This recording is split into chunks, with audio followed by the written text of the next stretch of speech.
Good morning, everyone. This is morning devotion.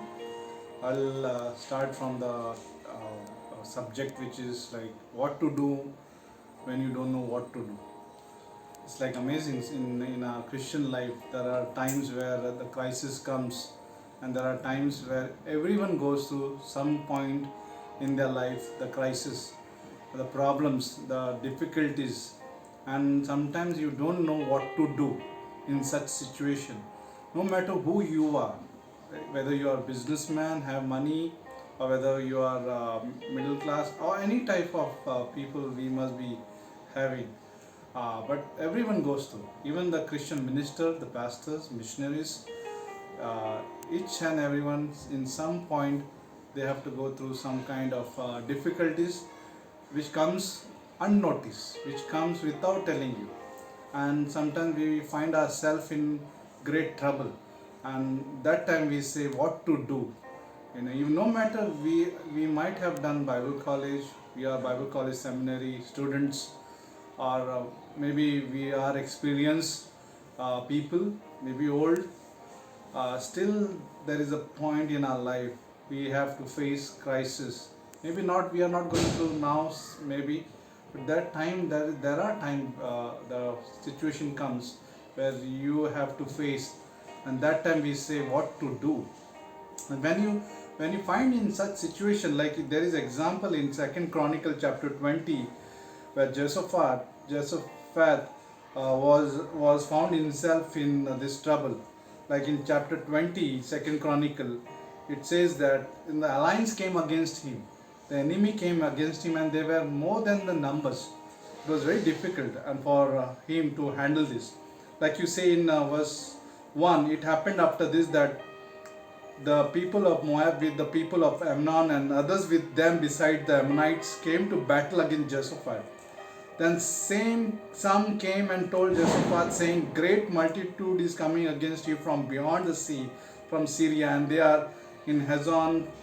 And Jehoshaphat feared and set himself to seek the Lord, and proclaimed a fast throughout all Judah. So Judah gathered together to ask help from the Lord, and from all the cities of Judah they came to seek the Lord.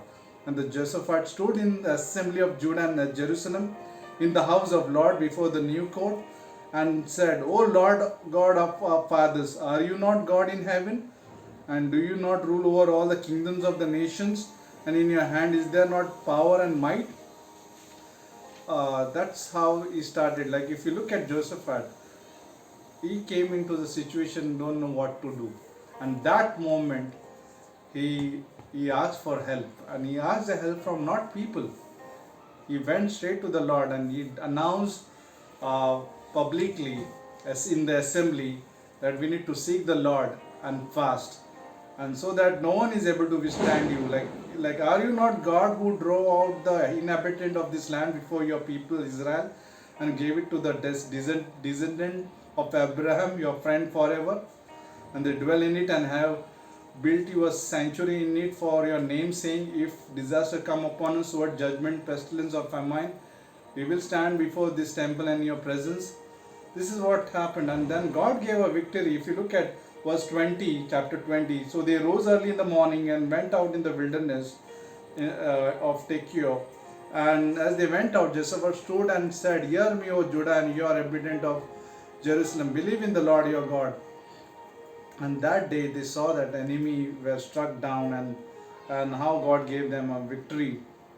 That amazing thing happened, like they were defeated, the people of Ammon, and they stood up against each other, and they killed each other, the enemy killed each other, and they died. So without fighting, battle belongs to the Lord. God gave them victory. What to do in such situation? Just simply call for help. The help comes from above. When we seek his face, when we seek him, when we tell him that who are you, Lord, God knows about his power. But when we in faith we call out his name, then God gives victory. So what to do when you don't know what to do? Just simply call for prayer.